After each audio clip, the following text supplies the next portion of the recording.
ओम शांति।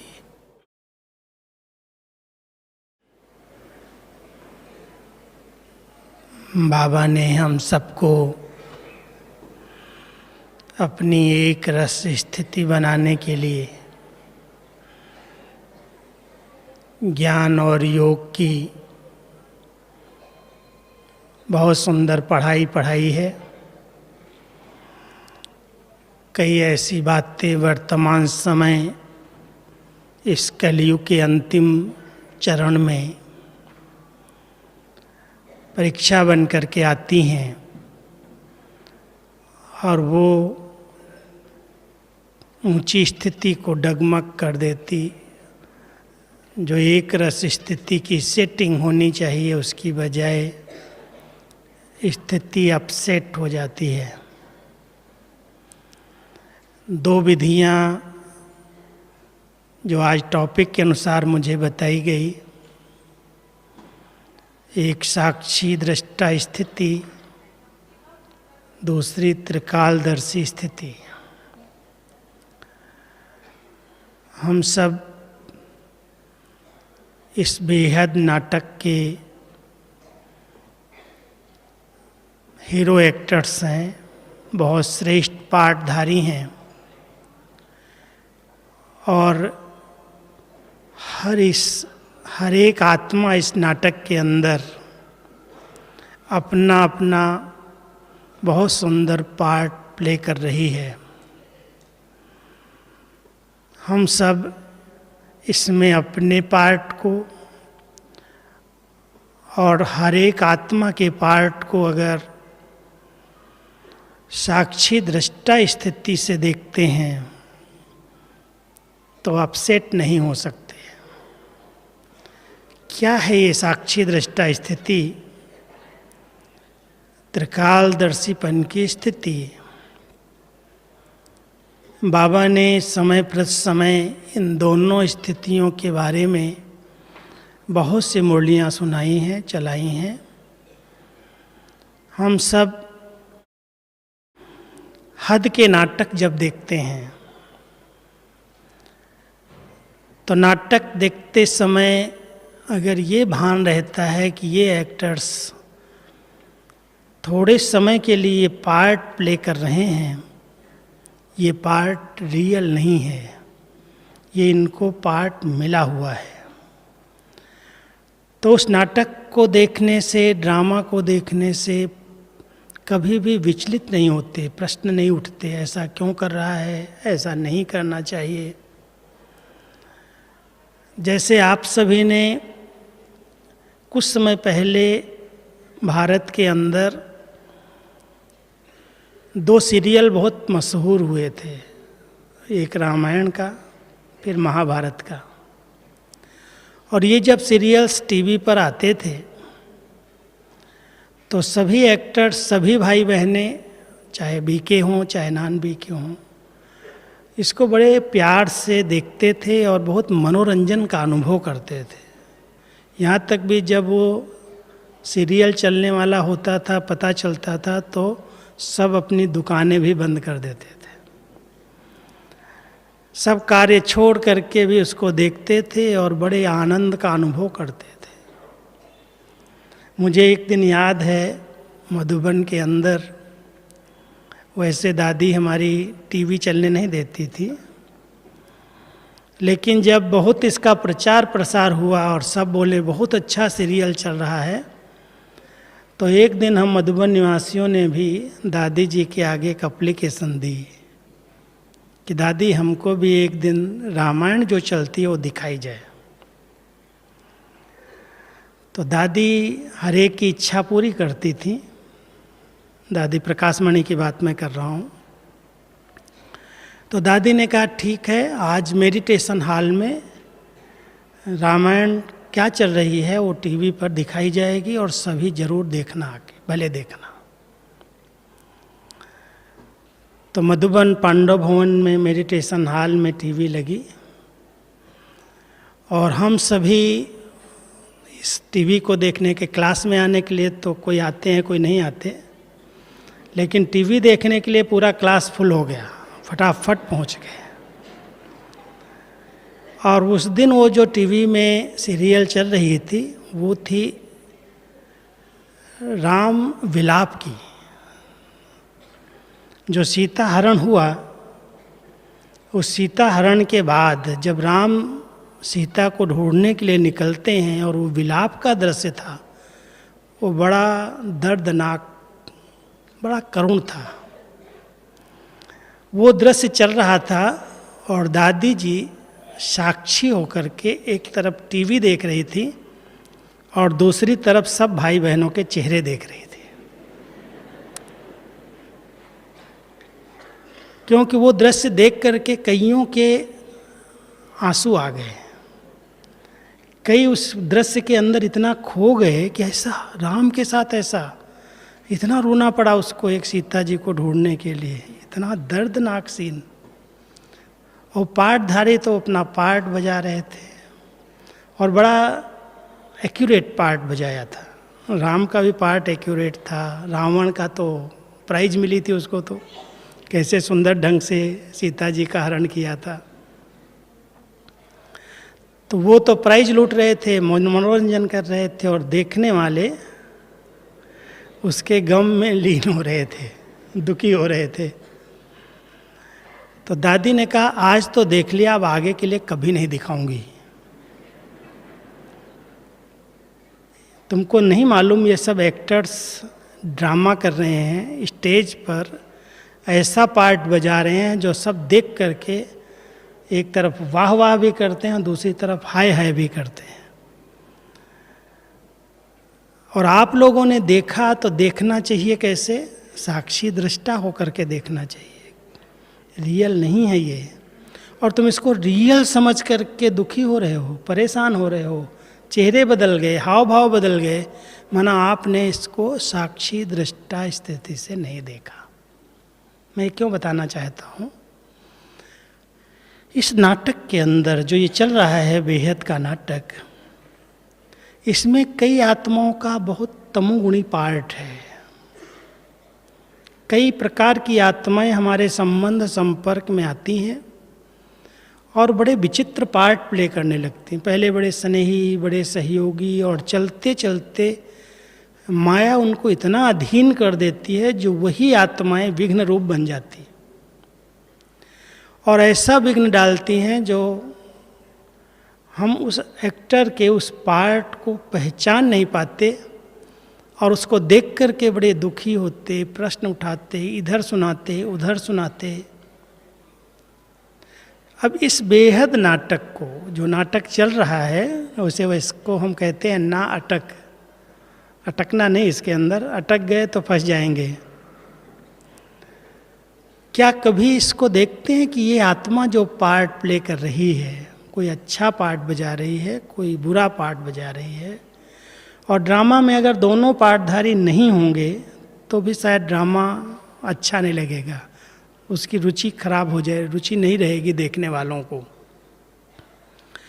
तो इस बेहद नाटक के अंदर जो ये चल रहा है, जिसने आत्मा और परमात्मा के साथ साथ इस ड्रामा रूपी नाटक को एक्यूरेट समझा है। हम सब जानते हैं इस नाटक के अंदर हम सभी आत्माएं सतयुग से लेकर के भिन्न भिन्न ड्रेस पहन करके अनेक आत्माओं के साथ भिन्न भिन्न रूप से पार्ट बजाती आई हैं। सतयुग और त्रेता के अंदर सभी आत्माएं अपने स्वस्वरूप में स्थित आत्मिक भान में होने के कारण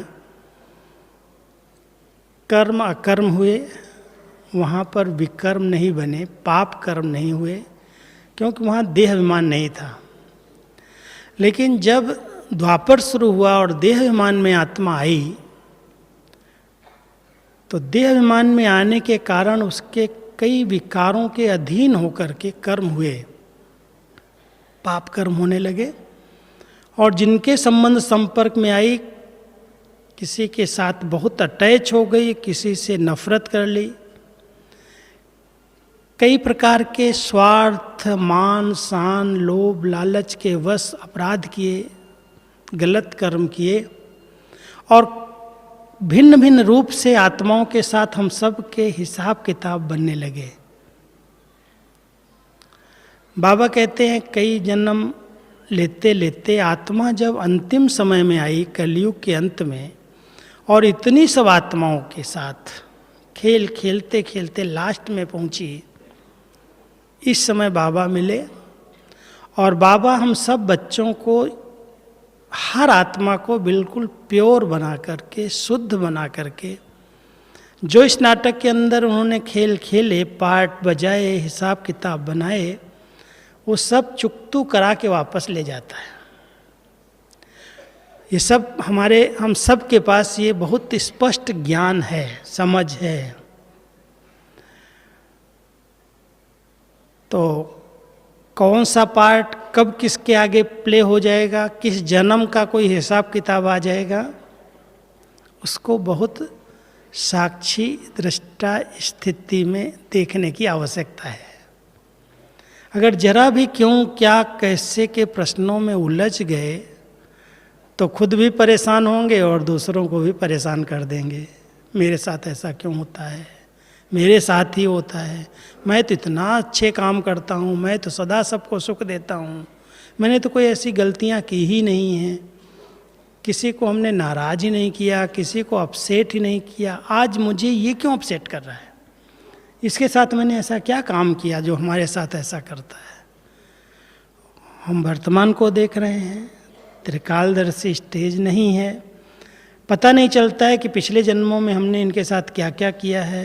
अभी समय आया है वो चुकतू होने का, सामने आएगा।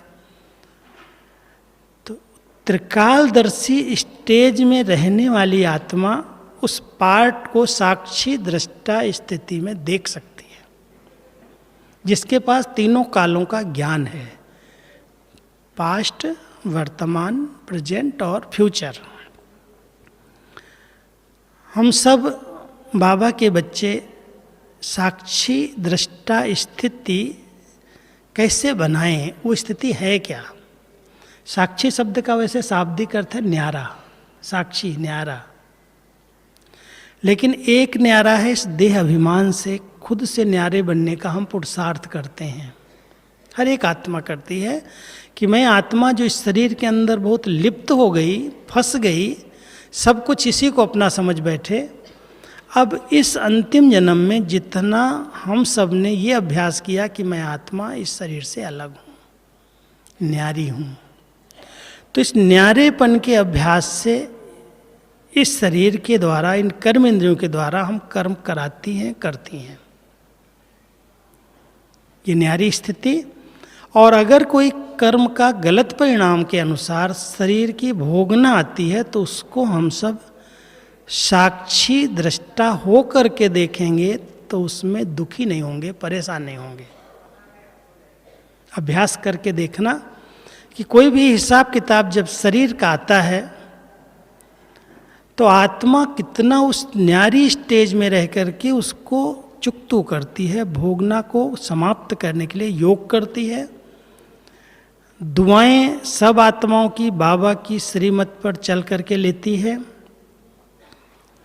वो सारे हिसाब किताब जो भी आते हैं वो साक्षी दृष्टा होकर के देखने वाली आत्मा कभी भी हाय हाय नहीं करेगी, क्यों हुआ, कैसे हुआ, मेरे आगे क्यों ऐसा हिसाब आ गया। बहुत निश्चिंत होकर के हल्के रूप में आए हुए हिसाब किताब को, सूली जैसी बात को भी वो कांटा बना करके हल्के रूप से क्रॉस कर जाते हैं। हमारी दादियों को देखो, शरीर के हिसाब किताब तो सबके सामने आए ना, लेकिन इतना सरल रीति से बाबा ने भी पार किया। परसों के मुरली में आपने सुना होगा, बाबा कहता है बच्चे अगर कोई शरीर को चत्तियाँ लगती हैं तो ये पुराना शरीर है, क्यों, क्या, कैसे के खेल में क्यों जा रहे हो, हिसाब किताब पूरे हो रहे हैं, नाटक पूरा होने वाला है। तो साक्षी दृष्टा स्थिति में रहने वाली आत्मा बहुत प्रसन्न चित्त रह सकती है, एकाग्र चित्त रह सकती है। चार चीज़ें अपने साथ संबंध रखती हैं। पहला है शरीर का आत्मा के साथ बहुत गहरा संबंध है, हम सब इसके बिना भी कुछ नहीं कर सकते, और इसके साथ कुछ हो घटता है, कोई हिसाब किताब बीमारी के रूप में आता है तो आत्मा इतनी अधीन हो जाती है जो उसका योग टूट जाता है, नशा गुम हो जाता है, सारा दिन उसी का चिंतन चलने शुरू हो जाता है। अगर साक्षी दृष्टा स्थिति का अभ्यास है तो ये अनुभव होने लगेगा कि ये भोगना शरीर की अलग है, मैं आत्मा इससे अलग हूँ। दर्द की, दुख की, दादी जानकी एक बड़ा अच्छा शब्द यूज करती हैं। कभी कोई बीमारी आती है, हम लोग पूछते हैं, दादी जी कहती हैं दर्द तो है लेकिन दुख नहीं है। दर्द तो हो रहा है लेकिन दुख नहीं है। बड़ी अच्छी बात है, इस बात को समझना। जो साक्षी दृष्टा स्थिति में रहते हैं उस दर्द में दुख का अनुभव नहीं करते, निराशा का अनुभव नहीं कर सकते। वो कभी ये नहीं सोचते हैं ये तो सदा के लिए मेरे सामने आ गई, पेपर आया है, खत्म हो जाएगा। वर्णन नहीं करते, इधर उधर सुनाते नहीं। कोई है जो इस बीमारी को सोच सोच करके बहुत बड़ा रूप बना देते, खुद भी उसके नीचे आ जाते हैं और दूसरों को भी जो देखता है उसको भी बड़ा रहम आता है, अरे बेचारे को इतना कष्ट, इतना दर्द, इतनी तकलीफ। तो ध्यान देना, ये साक्षी दृष्टा स्थिति हमारी आंतरिक स्टेज को बहुत स्टेबल कर देती, एक रस कर देती है। जो न्यारे बन करके, साक्षी होकर के कर्म इंद्रियां खेल खेल रही हैं, कर्म इंद्रियों से गलत काम हुए, वो कर्म इंद्रियां अपना हिसाब किताब चुकतो कर रही हैं, मैं आत्मा अलग हूँ। ये साक्षी दृष्टा पहले शरीर के साथ। फिर हमारे संबंध हैं, शरीर के बाद संबंध हैं, क्योंकि जिनके साथ हम पार्ट प्ले कर रहे हैं उनके नज़दीक के संबंध हैं। माता जी, पिताजी, चाचा जी, लौकिक में बहन भाई, कई संबंध बन गए और बहुत संबंधों का तो विस्तार है, एक जंजाल जैसा हो गया है। संबंध सुख के लिए थे लेकिन संबंधों में आज बंधन, दुख की महसूसता होती है। संबंधी कईयों के आगे बड़े रुकावट डाल रहे हैं। अब संबंधी जो बहुत प्रिय है, जो सहयोगी है, स्नेही है, उसके आगे कोई परिस्थिति आती है, उसके आगे कोई पेपर आता है, तो देखने वाला साक्षी दृष्टा अगर नहीं है तो हो सकता है जिसके आगे वो पेपर आया, देखने वाला उससे ज़्यादा दुखी हो जाता है। अनुभव किया होगा आपने, परेशान होता है, हाय हाय करने लगता है, 10 लोगों के पास चला जाता है, इसको ठीक कर दो, कैसे भी करके इसकी बीमारी ठीक करो। कितना पैसा बर्बाद करता है, कितना पीछे लग जाता है। साक्षी दृष्टा स्थिति उस हिसाब किताब को भुगवाने में, संबंधों को उससे मुक्त कराने में शुभ भावना का दान देती है, शुभ संकल्प रखती है। जो सहयोग और सेवा देने की जरूरत हो करती है, लेकिन उसके दुख के साथ खुद को दुखी नहीं करती, क्योंकि जानती है इस आत्मा का अपने पिछले जन्मों का कोई हिसाब, कर्जा चुकता हो रहा है। मैं उसमें दुखी हो जाऊंगा तो मैं उसको स्नेह और सहयोग देने की बजाय उसके दुख के साथ मिक्स हो जाऊंगा। तो साक्षी दृष्टा स्थिति हम आत्माओं को हर एक के साथ, जो संबंध संपर्क में आत्माएं आती हैं, उनके दुख में हम दुखी नहीं हैं, हम उनके प्रति शुभ चिंतक वृत्ति रख करके उनको जो सहयोग की जरूरत हो दे सकते हैं। अभ्यास करके देखना। तीसरा है संस्कार, हमारे बहुत समीप हैं और संस्कार इतने प्रबल हैं। योग लगा रहे हैं, अच्छा संग कर रहे हैं, अच्छी स्टडी कर रहे हैं, पढ़ाई कर रहे हैं, ये सारी मेहनत जो हम सब कर रहे हैं वो किस लिए कर रहे हैं? अपने पुराने विकारी संस्कारों को समाप्त करने के लिए, परिवर्तन करने के लिए। जब समय आता है, योग में बैठे हैं, किस लिए बैठे हो भाई? हमारे संस्कार जो हैं वो कड़े संस्कार परिवर्तन हो जाएं, आत्मा शीतल बन जाए, संस्कार पवित्र हो जाएं, शुद्ध हो जाएं। लेकिन चलते चलते कोई ऐसा छिपा हुआ संस्कार बहुत कड़ा अंदर का, जिस पर हमारी अभी तक नजर भी नहीं गई थी, वो बाहर आ जाता है। कभी काम विकार का संस्कार, कभी क्रोध का संस्कार, कभी लोभ वृत्तियों का, कभी मोह का, अचानक कोई इमर्ज हो जाता है। कभी अहंकार आता है, थोड़ा भी कोई करता है मैंपन आ जाता है। साक्षी दृष्टा स्थिति में रहने वाली आत्मा उन सब संस्कारों को साक्षी होकर के देखती है, ये क्यों आया और इसको कैसे समाप्त किया जाए। उलझती नहीं है, घबराती नहीं है, प्रश्न नहीं उठाती है कि मैं तो इतना योग किया, मैं तो इतना अच्छा पढ़ाई किया, इतनी सेवाएं की, ये संस्कार कहाँ से आ गया। इमर्ज होता है बीच बीच में। अच्छा आया है तो जाएगा, ज़्यादा सोचेंगे, ज़्यादा उस पर चिंतन करेंगे। कई लोगों को तो सोच सोच करके अपनी खुशी गायब कर देते, अपना उमंग उत्साह ख़त्म कर देते। मेरे साथ ये हो गया, मुझे आज ऐसा रात को खराब सपन आ गया, मैं कभी सोचा ही नहीं था, मैंने इतना समय पवित्र रहा, इतना अच्छी नियम धारण किए, सब प्रकार की खान पान की परहेज करता हूँ, ये भी करता हूँ, ये भी करता हूँ, और फिर उस एक संस्कार ने इमर्ज होकर के उसकी खुशी छीन ली। युद्ध करते करते वो फां हो गया, घबरा गया, अब क्या करूं, फिर क्या होगा, फिर बेचारे का न इधर रहता न उधर रहता।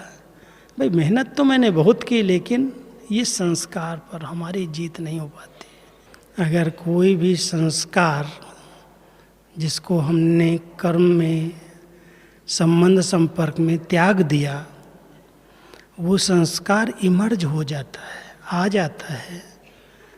अधिक उसके प्रति सोचना नहीं, सोचने से वो बड़ा हो जाएगा, और अगर वर्णन कर देंगे तो बहुत लंबा हो जाएगा। आई बात खत्म हो जाएगी। बहुत साक्षी दृष्टा हो करके ज्ञान और योग के बल से उसे मुझे जीतना है, समाप्त करना है।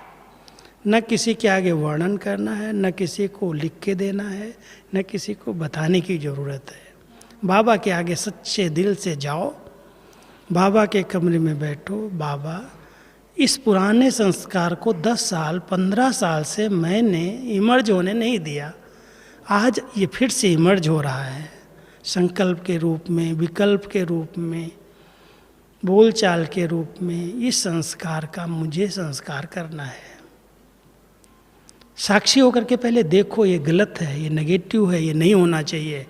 ब्राह्मण जीवन के पुरुषार्थ में सबसे बड़ा बाधक है ये संस्कार, जो उन्नति करने नहीं दे रहा है। पर चिंतन का है, पर दर्शन का है, ईर्ष्या का है, अनुमान का है, लगाव झुकाव का है, आसक्तियों का है, बहुत सारे हैं वैरायटी संस्कार। और वो संस्कार बीच बीच में बाहर आते हैं, ध्यान देने के बाद भी आते हैं। अगर हम सब साक्षी दृष्टा स्थिति में रहने का अभ्यास करते हैं तो हम उसको परख सकते हैं, देख सकते हैं क्यों आया है, कहाँ से आया, किस लिए आया। कुछ न कुछ कारण होगा, कहीं श्रीमत में मनमत या परमत मिक्स की होगी, किसी न किसी कर्म इंद्रिय के अधीन हुए वो संस्कार इमर्ज हो गया। अब इसको समाप्त करने के लिए हमें साक्षी दृष्टा स्थिति कैसे बने उस पर ध्यान देना है। 3-4 बातें मैं बताता हूँ। अगर सचमुच मुझे साक्षी दृष्टा स्थिति बनानी है तो जितना हो सके चलते फिरते मैं आत्मा स्वराज्य अधिकारी इस शरीर की कर्म इंद्रियों से कर्म करा रही हूँ, ये अलग है, मैं अलग हूँ। अपनी निराकारी स्टेज जितनी जो बनाएगा वो कर्म इंद्रियों की, संबंधों की, संस्कारों की, सब बातों से साक्षी बनता जाएगा। आत्मिक स्थिति का जिसने जितना अभ्यास किया। दूसरा, जब कर्म क्षेत्र पर कर्म कर रहे हैं तो मैं अव्यक्त फरिश्ता हूँ, लाइट की ड्रेस में हूँ। बहुत हल्का हो करके कर्म क्षेत्र पर कर्म किया जाए, कर्म का बोझ न हो। फरिश्ता क्या है? हल्का है, मिट्टी का भी, हड्डी मांस का भी कोई इसको बोझ नहीं है, कर्म का भी बोझ नहीं है। तो हम अपने लक्ष्य को सामने रखें कि मैं आत्मा जो इस शरीर के अंदर कर्म क्षेत्र पर कर्म कर रही हूँ, मैं फरिश्ता आत्मा हूँ, मैं फरिश्ता हूँ, लाइट हूँ।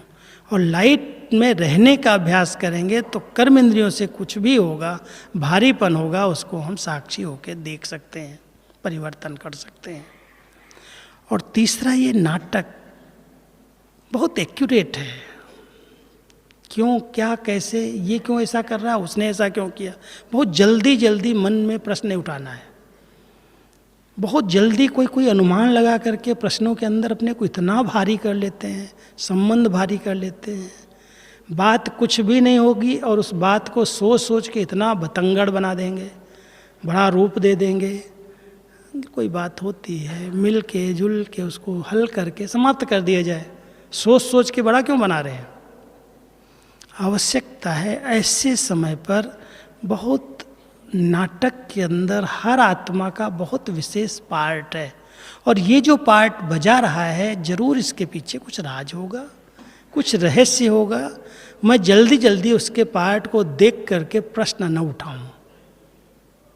थोड़ा शांत रहो, गंभीर रहो, ठीक हो जाएगा। लेकिन साक्षी दृष्टा स्थिति ही हमें स्टेज को स्टेबल बनाएगी, एक रस रख सकती है। नहीं तो इतना परेशान कर देगी, नींद पिटा देगी, सोचते रहेंगे, वही सर्किल चलेगा संकल्पों का। और जो बहुत संकल्पों का सर्किल चलाने लगते हैं वो बीपी आ जाता है, शुगर आ जाता है, टेंशन, अनेक प्रकार की बीमारियां घेर लेती। शरीर की आज जो बीमारियां हैं वही कारण बनता है। व्यक्ति बहुत सोच लेता है, सोचते सोचते तनाव में आ जाता है, और फिर कभी शुगर बढ़ जाती है, कभी बीपी बढ़ जाती है, कभी कोई बीमारी पैदा हो जाती है। ध्यान देना, अगर साक्षी दृष्टा स्थिति में रहने का हमने अभ्यास किया कि ये हर आत्मा अपना बहुत अच्छा पार्ट बजा रही है, इसका यही रोल है, क्यों कर रहा है नहीं, जो कर रहा है उसके अंदर कोई रहस्य है, कोई हिसाब किताब पूरा कर रहा है। हम सब एक बात का ध्यान रखें, इस कलयुग के अंत में हम सब अपने हिसाब किताब चुकतू करने के लिए यहाँ रहे हुए हैं। अब मुझे कोई नया हिसाब किताब नहीं बनाना है। इस बात को बहुत अंडरलाइन करना, क्योंकि हिसाब किताब बनते अगर जा रहे हैं तो कभी योग नहीं लगेगा, भारी भारी रहेंगे, खुशी नहीं रहेगी, हल्कापन नहीं रहेगा, भारी जैसे एकदम कुछ हो गया मेरे से गलती। हिसाब किताब बन रहा है, किसी पर प्रभावित हुए, किसी पर विशेष लगाव झुकाव हो गया, हिसाब किताब बन गया। कोई अच्छा नहीं लग रहा है, नफरत कर रहे हैं, किनारा कर रहे हैं, उसके अवगुणों का वर्णन कर रहे हैं, परचिंतन प्रदर्शन कर रहे हैं, हिसाब किताब बना रहे हैं। संगम युग पर एक बहुत सुंदर स्लोगन हम सबको याद रहना चाहिए। बाबा कहते हैं, बच्चे, ना काहू से दोस्ती, ना काहू से वैर।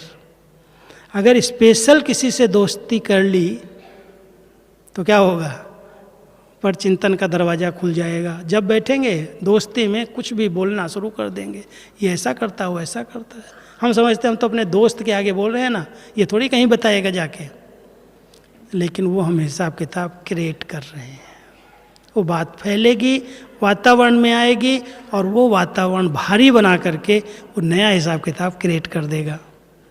इसलिए ध्यान देना, हम सब ब्राह्मण आत्माएं संगम युग पर सब हिसाब किताब चुकतू कर रही हैं, और साक्षी दृष्टा स्थिति में रह करके, बहुत न्यारे हो करके। पदार्थों में भी देखो, आज साधन है अचानक ख़त्म हो जाते, धन है दिवाला निकल जाता, कोई ने बहुत अच्छी कमाई की है एकदम घाटा पड़ जाता। कोई शेयर बाजार का धंधा करते हैं, आज करोड़ों रुपया उनके खाते में आता है, दूसरे दिन सारा का सारा खाली हो जाता। कितना नुकसान, और कितनी जल्दी डिप्रेशन में चले जाते। ध्यान दो, कलयुग के अंदर आर्थिक रूप से, पदार्थों के रूप से भी बड़े पेपर आ रहे हैं। हम सबको बहुत समझ करके, ज्ञानी तो आत्मा बन करके पैसे की लेन देन करनी है, कोई भी धंधा करना है, बहुत सोच समझ के बाबा को साथी बना के करो। नहीं तो नुकसान होगा तो बाबा को दोष देंगे, बाबा हमने तो सोचा नहीं था ऐसा हो जाएगा। पदार्थ भी बहुत धोखा दे रहे हैं, धन और साधन सब प्रकार से दुख दे रहे हैं कलयुग के अंदर। हम सब ज्ञानी तो आत्माएं साक्षी दृष्टा होकर के कर्म क्षेत्र पर पार्ट प्ले कर रहे हैं। श्रेष्ठ कर्म करते जाएं, बाबा को साथी बना करके करें। साथी साथ है तो कोई भी कार्य में सफलता समाई हुई है। और अगर कुछ हो रहा है तो साक्षी दृष्टा होकर के अपनी स्थिति को बिगड़ने नहीं दो। इसके लिए चाहिए त्रिकालदर्शी स्टेज। अब त्रिकालदर्शी स्टेज को थोड़ा सा स्पष्ट करता हूँ मैं। त्रिकालदर्शी माना केवल 3 काल का ज्ञान नहीं है।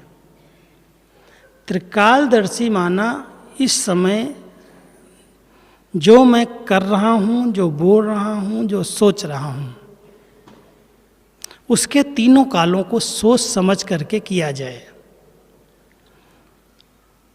ये जो संकल्प चल रहे हैं, ये जो बोल निकलेंगे, इसका परिणाम क्या होगा, इसकी क्या रिजल्ट निकलेगी और इसका कारण क्या है। पास्ट में क्या ऐसी कोई बातें हैं जिसके कारण मेरे किसी आत्मा के प्रति बोल गलत निकल रहे हैं। कुछ पास्ट में हमने उस व्यक्ति के लिए सोचा है, उस व्यक्ति के लिए हमने कोई चिंतन लिया है कि ये व्यक्ति है ही ऐसा। कई बार हम कह देते हैं ये जो सामने आया ना, मैंने इसके लिए कभी सोचा नहीं था, लेकिन मेरे मुख से इसके प्रति ऐसा निकल गया। ऐसे नहीं निकलता है।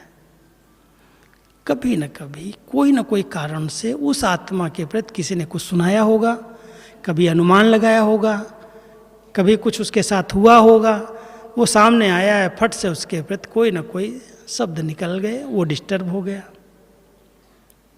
हम पास्ट, प्रेजेंट और फ्यूचर 3 कालों को समझ करके अपने हर बोल और हर कर्म पर ध्यान दें, अंडरलाइन करें। अगर ये अंडरलाइन कोई करके चलता है कि ये जो मैं बोलने जा रहा हूँ, बाबा एक शब्द कहता है, ज्ञानी और अज्ञानी की एक बहुत सुंदर परिभाषा। ज्ञानी आत्मा जो सोचती है, जो बोलती है, जो करती है, 1 सेकेंड उसके पहले सोच लेती है। ये जो परिणाम है उसका क्या, ये जो बोल है इसका क्या परिणाम होगा, ये जो मैं करने जा रहा हूँ इसकी क्या रिजल्ट होगी। सोच समझकर करने वाला ज्ञानी कहलाता है, और कर लेने के बाद सोचने वाला अज्ञानी कहलाता है। वो क्या करेगा, सोचेगा तो पश्चाताप करेगा, अरे सोच बोलना तो नहीं चाहिए था, बोल दिया, संबंध बिगड़ गए, दूरी बढ़ गई, बोल दिया, अभी क्या होगा। कहते तीर निकल गया तो फिर क्या होगा, फिर तो कमान में वापस नहीं आएगा, फिर तो कहीं छोड़ना ही पड़ेगा। इसलिए ध्यान देना, जो कुछ हम बोल रहे हैं, जो हम करने जा रहे हैं, बाबा कहता है एक बहुत सुंदर मैं तराजू तुम बच्चों को देता हूँ। हर एक को दिया है बाबा ने। कौन सा तराजू है मालूम है? तौलो। किस तराजू में? हम सब के सामने संगम युग पर ब्रह्मा बाप की जीवन है। ब्रह्मा बाबा ने कभी ऐसा सोचा, कभी ऐसा बोला, कभी ऐसा किया, जो मैं सोच रहा हूँ, बोल रहा हूँ, कर रहा हूँ, क्या उसके समान है? आप कहेंगे हमने ब्रह्मा बाबा को साकार में तो देखा नहीं, उन्होंने कैसे सोचा, कैसे बोला, कैसे किया। लेकिन आज हम सब इतनी भाग्यवान आत्माएं हैं जो ब्रह्मा बाबा ने शरीर छोड़ने के बाद अव्यक्त रूप से हम सब बच्चों को आज 50 साल होने वाले हैं पालना दे रहा है। अव्यक्त रूप में बाप दादा कंबाइंड होकर के हम सबकी पालना कर रहे हैं। कई नए बच्चे सोचते होंगे बाबा का पार्ट तो चल ही नहीं रहा है, बाबा का पार्ट अव्यक्त रूप में भी पूरा हो गया। लेकिन जो यहाँ बाबा के घर में आ रहे हैं बहुत सुंदर अनुभव करते हैं। उनको ऐसे लगता है कि बाबा का पार्ट डायरेक्ट अभी चल रहा है।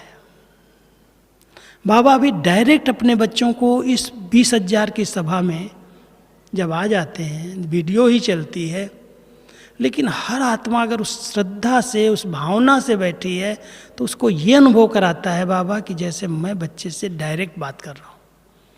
उसके हल मिलते हैं, उसको वरदान मिलते हैं, उसको शक्ति का अनुभव होता है, उसको सकाश का अनुभव होता है। पूरा वायुमंडल ही ऐसे लगता है जैसे बाबा यहाँ हाजिर है। वो तो निराकार है, ज्योति है, बिंदु है। दोनों अभी डबल लाइट फरिश्ते स्टेज में हैं। जब आते हैं सभा में तो अनुभव करा रहे हैं, और बहुत सारे बच्चे अनुभव करके जा रहे हैं। इसलिए तो खींच खींच के भाग भाग के आते हैं। इस बाबा के पार्ट को समझना ये हम सब के लिए बहुत लास्ट चेतावनी है। अचानक बाबा कहते कहते अब हम बच्चों को कह रहा है, बच्चे अव्यक्त स्थिति द्वारा अव्यक्त मिलन क्या होता है उसका आनंद लो। व्यक्त से तो थोड़े समय मिलते थे, ये अभ्यास आप करोगे तो सदा काल के लिए उस स्थिति में रह सकते हो। आप अव्यक्त स्थिति में रहने का अभ्यास करो, अंतर्मुखी स्थिति में रहने का अभ्यास करो। बाबा की टचिंग, बाबा की गाइडेंस, उनकी प्रेरणाएं, सब कुछ आप अनुभव कर लेंगे। अलग नहीं है बाबा इस समय। और हम सबको 50 साल की गोल्डन जुबली 2019 में आ रही है बाबा की अव्यक्त पार्ट की। ऐसी जो पालना मिली है उस पालना का रिटर्न देने की जरूरत है। उल्हना नहीं दो, रिटर्न दो। इतना आप सब स्टडी करके देखो, 69 से लेकर के 2015 तक की हर एक मुरली प्रिंटेड है, किताब बनी हुई है। कोई ब्राह्मण आत्मा अगर सर्वोच्च स्टेज को प्राप्त करना चाहती है, त्रिकालदर्शी स्टेज को, त्रिलोकीनाथ की स्टेज को, साक्षी दृष्टापन की स्टेज को, मैं सिर्फ आप सबको एक राय देता हूँ, केवल एक मुरली की रोज स्टडी शाम को करो सोने के पहले, अव्यक्त बाबा की मुरली की। इतनी गहरी बाबा की बातें, इतनी सुंदर शिक्षाएं, एक एक बात स्पष्ट सुनाई है जिससे हमारी वो संपन्नता, संपूर्णता, संपन्न पवित्र आत्मा संपूर्ण बन सके। उसकी सब प्रकार की शिक्षाएं हैं, ट्रेनिंग है। बहुत विधि से बच्चे कह करके प्यार से बाबा ने पढ़ाया है। अगर आप सभी बाबा की इन उम्मीदों में खरे उतर जाओ, जो बाबा ने हम सब में आशाएं रखी हैं, उम्मीदें रखी हैं, हम सब उनको रिवाइज करें, स्मृति में लाएं और स्मृति में ला करके लक्ष्य रखें कि मुझे उसका स्वरूप बनना ही है। मुझे दीदी कहें, मुझे यहाँ मधुबन से डायरेक्शन मिले, मुझे ये बताया जाए, ये किया जाए, लेकिन बाबा ने सब कुछ बता दिया है। डायरेक्शन तो थोड़े समय के लिए आते हैं, कोई फॉलो करते, कोई नहीं करते। लेकिन अगर हमारे अंदर लगन लग गई कि मुझे अपनी संपूर्ण स्टेज को प्राप्त करना है, मुझे कर्मातीत स्टेज को प्राप्त करना है, मुझे हर परिस्थिति के अंदर, कितनी भी बड़ी परिस्थिति आज आनी है, कलयुग का अंत है, और बाबा कहते हैं इस अंत समय में हर क्षेत्र में अति होगी। अति के बिना अंत नहीं होता और अंत के बिना आदि नहीं होती। तो आप ऐसा कभी नहीं सोचना कि हम बाबा के बच्चे बन गए, मेरे आगे तो पेपर आएगा ही नहीं। किसी न किसी रूप में हर आत्मा के सामने कोई भी परीक्षा आए, बहुत साक्षी दृष्टा स्थिति में रह करके बाबा को साथी बना करके नॉलेज फुल बन करके उस स्टेज पर रह के पार कर लो। क्यों, क्या, कैसे में हिलो नहीं। ये माया के विकराल रूप को बाबा एक बहुत सुंदर शब्द देता है, ये तो कागज का शेर है। शेर है लेकिन कागज का है। डरो नहीं, घबराओ नहीं, आएगा, खत्म हो जाएगा। लेकिन साथी सदा साथ रहे, सर्वसमर्थ। सदा एक बात ध्यान रखना, 1000 भुजाओं वाला बाबा हमारे साथ है। माया कुछ नहीं कर सकती है, परिस्थितियाँ कुछ भी नहीं कर सकती। अगर स्टेज एक रस रखनी है तो बस नॉलेज को स्वरूप में ले आओ। जो बाबा ने पढ़ाया है समय पर वो बात याद आ जानी चाहिए। शक्ति है, किसी के पास शस्त्र हैं, दुश्मन सामने खड़ा है वार करने वाला, और मुझे याद ही नहीं आता मेरा शस्त्र कहाँ रखा है, क्या होगा? वो तो परास्त कर देगा, हरा देगा। माया दुश्मन हर एक के सामने हर समय खड़ी हुई है, पेपर लेने के लिए हमेशा तैयार है। और हम सब के बाबा ने इतने शस्त्र दिए हैं, ज्ञान के अस्त्र शस्त्र मिले हैं। याद रखो, ये सब शक्तियाँ हमारा श्रृंगार हैं। अगर 3 शक्तियाँ सदा साथ रखोगे तो साक्षी दृष्टा स्थिति बन जाएगी। एक, कोई भी बात आती है, जहाँ रह रहे हैं वहाँ सहन करना ही है। सहन शक्ति साक्षी बना देती है। दूसरा, अपनी या दूसरों की बात देख करके सुन करके समाने की शक्ति धारण करो। समाने माना ऐसा नहीं समा लिया तो उसको सोच सोच के बड़ा कर दो, समाना माना समाप्त कर देना, समा गई, खत्म हो गई। तो जहाँ सहन करने की, समाने की शक्ति है और कोई भी बात का विस्तार नहीं करो, उसको समेट लो। अब विस्तार करने का समय नहीं रहा, समेटने का समय चल रहा है। कोई भी बातें आती हैं, सार उसका समझो, सार स्वरूप में स्थित हो जाओ, बहुत सहज साक्षी दृष्टा स्थिति बन जाएगी और ऐसे लगेगा कि माया तो एक खिलौने के रूप में आई है। खेलो, मौज करो, मजे का अनुभव करो, घबराओ नहीं, चिंतन नहीं करो। तो साक्षी दृष्टा स्थिति हर आत्मा को बहुत न्यारा, प्यारा, एकदम स्टेज एक रस, अचल, अडोल, स्थिर बना देती है। वो माया को रावण के रूप में भी देखता है, बड़े रूप में भी देखता है, तो भी उसको डरता नहीं, कहता आया है, खत्म हो जाएगा, हमारे साथ स्वयं भगवान है। क्या बड़ी बात है। तो आप सभी बाबा को साथी बनाओ और स्टेज को साक्षी दृष्टा बनाओ और नॉलेजफुल माना त्रिकालदर्शी होकर के कर्म के पहले, बोल के पहले। एक बड़ा अच्छा स्लोगन आप लोगों ने पढ़ा होगा, ट्रक के पीछे कभी गाड़ी होती ना तो पढ़ने में आता है, ट्रक के पीछे लिखते हैं लोग, सोचने के पहले भी सोच लो तुम्हारे साथ क्या जाएगा। सोचने के पहले सोच लो। हमने यार लिखने वाले की बुद्धि तो चली होगी, ये जो सोच रहे हैं उसके पहले भी सोचना है कि मेरे साथ क्या जाएगा। तो ऐसे संकल्प जो हमारे चल रहे हैं, आखिर इसका परिणाम क्या है, इसकी रिजल्ट क्या, इससे फायदा क्या है। सोच रहे हैं, बस सोचने की आदत है कईयों की, और टू मच सोच सोच करके अपना भी सिर भारी कर लेते, चेहरा ही उदास। बाबा कहता है देखो कैसे बैठा है, जैसे मुर्दा बैठा है ऐसा चेहरा बना लेते सोच सोच करके, जो खुशी नहीं, नशा नहीं, इतनी सब प्राप्तियां हो रही हैं, चेहरा ही सूखा हुआ, मुरझाया हुआ। अरे खुश नसीब, खुश नुमा, खुश किस्मत बाबा के बच्चे, खुशी के अंदर डांस करो, अंदर अंदर प्रफुल्लित रहो, आपके चेहरे को देख के सेवा हो जाए। 3 बातें और देता हूँ मैं आपको। सचमुच अगर कोई त्रिकालदर्शी स्टेज पर रहे, नॉलेजफुल होकर के रहे, नॉलेजफुल रहे, केयरफुल रहे। केयरफुल समझते हो, माना जो ईश्वरीय नियम और मर्यादाएं बाबा ने बनाई हैं उस पर फुल अटेंशन, सावधान, केयरफुल, चेहरा चेयरफुल हो जाएगा।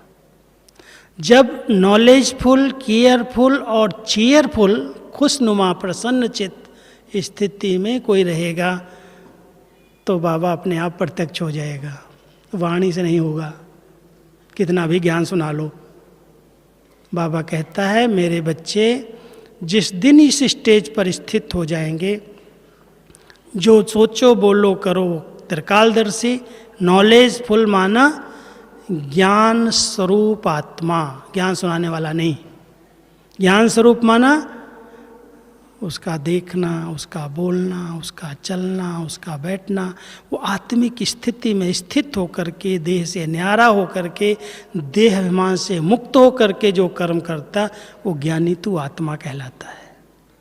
मैं करता हूँ, मैंने किया, मैं नहीं करूँगा, कोई नहीं करेगा, जहाँ मान शान अभिमान आ गया वहाँ पर वो ज्ञान अपने आप भाग जाता है। तो ज्ञानी तू आत्मा हर कर्म में बहुत निरहंकारी, निर्माण चेत, नम्र चेत बन करके सेवाएं करती है और ईश्वरीय नियम और मर्यादा को दृढ़ता से पालन करती और चेहरे पर कभी भी असंतुष्टता के चिन्ह नहीं दिखाई देते, कभी भी प्रश्नों में उलझती नहीं है, सदा प्रसन्न चित्त रहती है।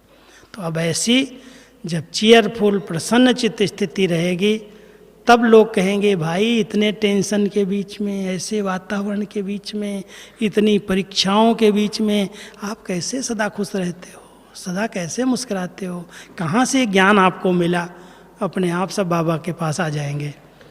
तो हम सब अपना चेहरा इतना खुशनुमा बना लें, मैं समझता हूँ बहुत जल्दी हमारे चेहरे से बाबा दिखाई देने लगेगा। अब बाबा ये चाहते हैं, लास्ट में मैं बता के पूरा करूँगा, कि हर एक की सूरत से बाबा की सीरत दिखाई दे। हर ब्राह्मण आत्मा ब्रह्मा बाबा के समान दिखाई दे। ये मेरे बच्चे इतने धारणा युक्त, इतने नियम मर्यादाओं में लॉफुल और लाफुल हैं, जो इनकी सूरत से ब्रह्मा बाबा की सीरत दिखाई देती है। तब बाबा प्रत्यक्ष होगा, और प्रत्यक्षता के बिना परिवर्तन नहीं होगा। जब तक बाबा का जय जयकार का नारा नहीं बुलंद होगा, तब तक इस कलयुग का विनाश नहीं होगा। तो हम सब निमित्त बने कि बाबा आप जल्दी से जल्दी प्रत्यक्ष हो और इस दुनिया का परिवर्तन हो और हमारी नई दुनिया सहज आ जाए। ओम शांति।